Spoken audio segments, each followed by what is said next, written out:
Mis queridos alumnos y alumnas de la Institución Educativa María de los Ángeles del cuarto año de secundaria, muy buenos días.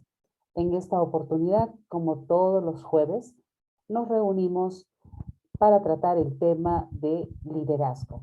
Yo soy la psicóloga Zulema Medina Fermín y estaré con ustedes desarrollando este tema a lo largo de la hora. El tema liderazgo. ¿Qué es liderazgo? Como podemos observar en este gráfico, pues liderazgo es aquella persona que guía a todo un equipo. La idea es que más que un grupo sea un equipo, donde todos tienen un objetivo en común. El guía, el líder, en este caso, se supone que es aquella persona idónea para dirigir, organizar y tratar de llegar al objetivo común de todo el equipo. El liderazgo es la influencia de un individuo sobre su grupo.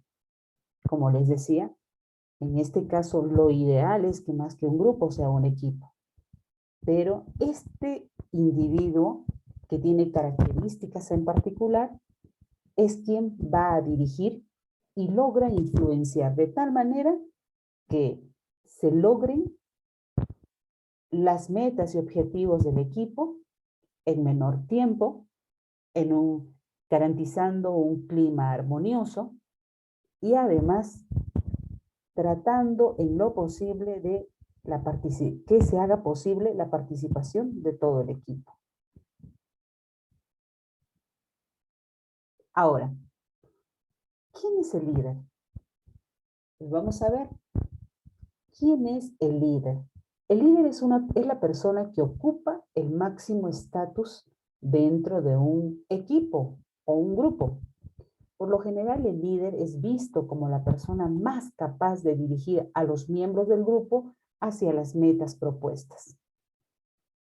En algunas ocasiones, el líder es elegido por el equipo y en otras por el equipo mayor. El líder es la persona con mayor poder social dentro del grupo en la medida que logra influir. Es por esto que el líder reúne ciertos requisitos que van a facilitar, permitir, cohesionar al equipo. El líder no divide, sino más bien suma. El líder no resta habilidades, capacidades de los otros miembros, sino al contrario. El líder es aquella persona que va a aprovechar las capacidades, habilidades de cada uno de los miembros del grupo.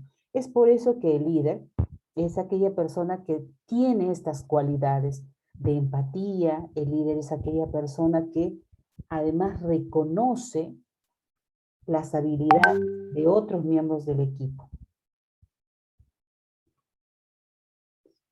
Tenemos las funciones del líder.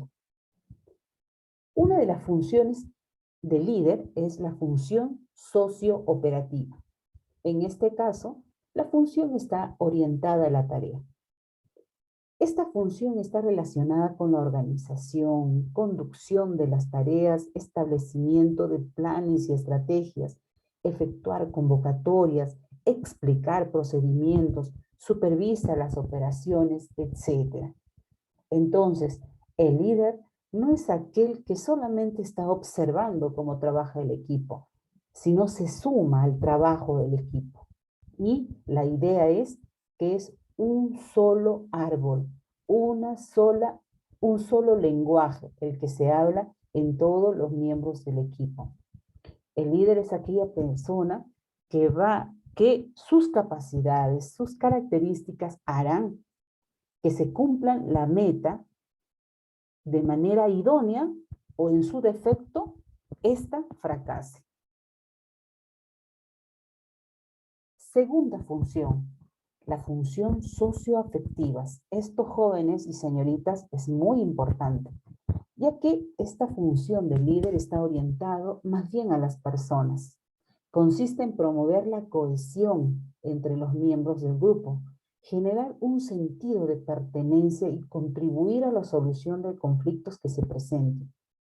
Como les decía anteriormente, el líder es aquella persona que en lugar de restar o dividir, es aquella persona que suma, reconoce las habilidades de cada uno de los miembros del equipo y por lo tanto, esta persona genera respeto, no miedo, sino más bien respeto.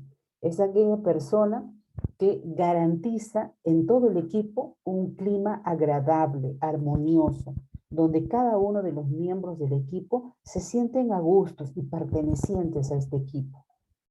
Entonces, esas es las dos funciones principales que tiene el líder. Ahora, como en todo, vamos a tener clases de líderes. Hay líderes, líderes y líderes. Entonces, vamos a denominar, según sus características, los tipos de líderes que encontramos dentro de las diferentes instituciones o grupos a los que tenemos que participar. El líder democrático, que es, como su mismo nombre lo dice, el ideal, ya que va a buscar la participación de todos los miembros del equipo. Facilita y promueve la participación de todos los miembros del grupo. No impone su punto de vista, sino expresa y representa las decisiones tomadas de forma consensuada. Es decir, este líder no va a buscar su satisfacción personal o, en el mejor de los casos, satisfacción de un pequeño grupo, sino más bien el líder tratará en la medida de lo posible que todos resulten beneficiados de algún modo. El líder democrático ha desarrollado mucho el sentido y capacidad de escucha. Ha desarrollado su capacidad de empatía. Es empático porque se pone en el lugar de los demás, sin perder su autonomía. El líder es aquella persona que representa a todo el equipo y el equipo se siente representado por el líder. Por lo tanto, va a escuchar los diferentes puntos de vista y no impondrá ninguna decisión, como les decía en un principio, buscando beneficios personales o de pocos. Ahora tenemos al líder permisivo. Cuando el líder no cumple con las funciones de dirección, control y organización de las actividades del grupo, podemos decir que este líder es permisivo. Es el dicho este de deja ser, deja pasar, no realiza las cosas en el momento. Los jóvenes o miembros del equipo no se sienten representados. Se constituye en la línea de acción de este tipo de liderazgo, ya que el líder no representa a la mayoría. Este líder, como su mismo nombre lo dice, permite que sucedan las cosas de manera desorganizada. No planifica, no es organizado y por lo tanto puede tener muchas cualidades por las que fue elegido como líder o contratado como líder. Sin embargo, sus características o falencias personales harán que el logro de la tarea no sea satisfactorio. Ahora tenemos al líder autoritario. Como podemos ver en la ilustración, esto nos dice del tipo de líder. Se caracteriza por establecer una relación vertical con los otros miembros del grupo. Las normas las aplica con rigidez e inflexibilidad. La toma de decisión es unilateral. Genera intimidación y no respeto. Como en un momento les decía, este tipo de líder no genera respeto, sino más bien intimidación, miedo. Por lo tanto, los miembros del equipo, del grupo, no se sienten a gusto, no se van a sentir identificados, no sienten que este líder los represente. Entonces, Estas son las características del líder. Como podrán darse cuenta, este tipo de líder está orientado al cumplimiento de una meta objetivo. Sin embargo, se conduce sin escuchar a los demás miembros del grupo, no les da la debida importancia, no ha desarrollado la capacidad de escucha y menos es empático. Bien, entonces hemos desarrollado los tipos de líderes. Una manifestación también sociocultural y que forma parte de nuestra formación en la sociedad o la formación integral de nuestra personalidad, también podemos hablar ahora de la violencia, otra manifestación. La violencia generalmente la hemos visto o la hemos entendido siempre como agresión física. Y no es así. La violencia se puede manifestar de muchas maneras. Acá les presento 6 tipos de violencia: doméstica, cotidiana, política, socioeconómica, cultural y violencia delincuencial. La violencia doméstica puede ser psicológica y física, con el cónyuge, el maltrato infantil y el abuso de los niños. Este tipo de violencia se da dentro del seno familiar, es intrafamiliar. Por lo tanto, generalmente la violencia está desarrollada por una persona mayor dentro de la familia. Puede ser el papá, puede ser la mamá, puede ser algún adulto, en el caso de los niños, pero está realizada por algún miembro de la familia. La violencia cotidiana es la que venimos sufriendo diariamente y se caracteriza básicamente por el no respeto de las reglas, no respeto de una cola, el maltrato en el transporte público, la larga cola para ser atendido en los hospitales, en fin, la violencia cotidiana que lamentablemente a la que muchos nos estamos acostumbrando. Y lo tomamos de manera natural. Sin embargo, la idea es hacer un alto a todo este tipo de violencia. Merecemos respeto, así como debemos respetar a todas aquellas personas que nos rodean, las conozcamos o no, como el caso, por ejemplo, de respetar una cola, respeto dentro del transporte público. Tercero, tenemos la violencia política. Es aquella que surge de los grupos organizados, ya sea que estén en el poder o no. El estilo tradicional del ejercicio político, la indiferencia del ciudadano común ante los acontecimientos. Hoy podemos ver que estamos prácticamente naturalizando la corrupción. Lamentablemente, este conforma un tipo de violencia al que nos estamos acostumbrando, porque lo estamos naturalizando. Sin embargo, ustedes jóvenes, ustedes señoritas, deben entender que esto no es lo que nos merecemos. Cuarto, violencia socioeconómica. Está reflejada en situaciones de pobreza y marginalidad de grandes grupos de la población. Lamentablemente, en los medios de comunicación se nos presenta un Perú representado como Lima. Sabemos que el Perú no es solo Lima. El Perú tiene departamentos, regiones, y cada rincón de nuestro querido Perú forma parte del interés que debe darse de parte del Estado. Sin embargo, vemos que hay gente que no tiene agua, que no tiene luz, que no tiene desagüe, que vive en condiciones paupérrimas, en condiciones de pobreza, que incluso ya violentan contra la dignidad de la persona, del ser humano. Quinto, la violencia cultural. Es la existencia de un Perú oficial y un Perú profundo. Son distorsiones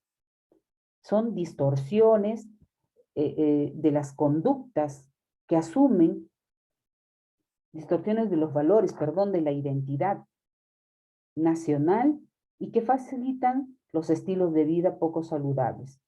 Lamentablemente nos estamos acostumbrando a tratar o a dividir el Perú en dos.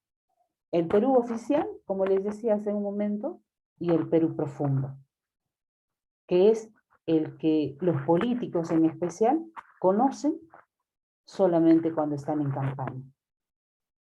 Y que lamentablemente nosotros estamos naturalizando, cuando no nos sentimos identificados con las personas del Ande, con las personas de la selva, e incluso todavía estas personas sufren de discriminación y las marginamos, ya sea por sus costumbres o su apariencia.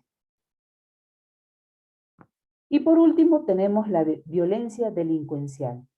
Esta referida al robo, a la estafa, al narcotráfico, es decir, conductas que asumen medios ilegítimos para alcanzar los bienes materiales. Hoy en día podemos ver que este tipo de violencia ha ido creciendo a pasos agigantados y que cada vez la inseguridad ciudadana es más voraz y que nos está afectando a todos. Tengamos una economía alta o no. Continuamos. Otra manifestación de la violencia, como les decía en un principio, es la violencia intrafamiliar, que la tratamos ligeramente hace unos minutos, pero la vamos a desarrollar y es necesario identificar. La violencia intrafamiliar básicamente se presenta de tres modos: el maltrato físico, el maltrato psicológico y el maltrato sexual. Decíamos que este tipo de violencia, por lo general, es desarrollado por aquellas personas que tienen el poder, de algún modo, ya sea económico, porque son los que trabajan, o ya sea por su carácter y su personalidad. Van a fomentar la dominación. En el caso del maltrato físico, este se refiere a todas aquellas acciones violentas que dañan la integridad física de las personas. Por lo general, es un maltrato visible. Cuando este tipo de violencia, de maltrato, es denunciado, aquí sí que van a atender, los van a atender, porque se evidencia a través del, ya sea de un rasguño, un moretón, en fin. En cambio, a diferencia de esto, el maltrato psicológico lamentablemente no es atendida como se debe. Existen leyes que protegen a la familia. Sin embargo, esto todavía hay reacciones de falta de sensibilidad de parte de quienes reciben este tipo de denuncias. El maltrato psicológico se refiere a toda aquella palabra, gesto o hecho que tienen por objeto humillar, devaluar, avergonzar o dañar la dignidad de cualquier persona, miembro de la familia. Esta es una manifestación de violencia mucho más difícil de demostrar, como les decía, sobre todo en los casos en que se produce en el interior del grupo familiar. Y en muchas ocasiones, este tipo de violencia no es identificado como tal, por lo tanto, no se denuncia y se naturaliza dentro del seno familiar. Y por último, tenemos la violencia sexual, que es toda manifestación de abuso de poder en la esfera de la vida sexual de las personas, pudiendo ser calificada o no como delito. Decimos esto porque actualmente algunas manifestaciones de violencia sexual son ignoradas por nuestra legislación penal, lamentablemente. Esto pueden ir desde imposiciones al nudismo, es decir, a imponer a desnudarse, en el caso de la pareja, hasta la penetración anal o vaginal. Bien, jóvenes, este ha sido el tema del día de hoy. Con esto estamos cerrando todos los puntos necesarios a tratar en el tema bases socioculturales del psiquismo humano. Muchísimas gracias por su atención y nos vemos hasta una siguiente oportunidad. Muchas gracias y que tengan muy buenos días.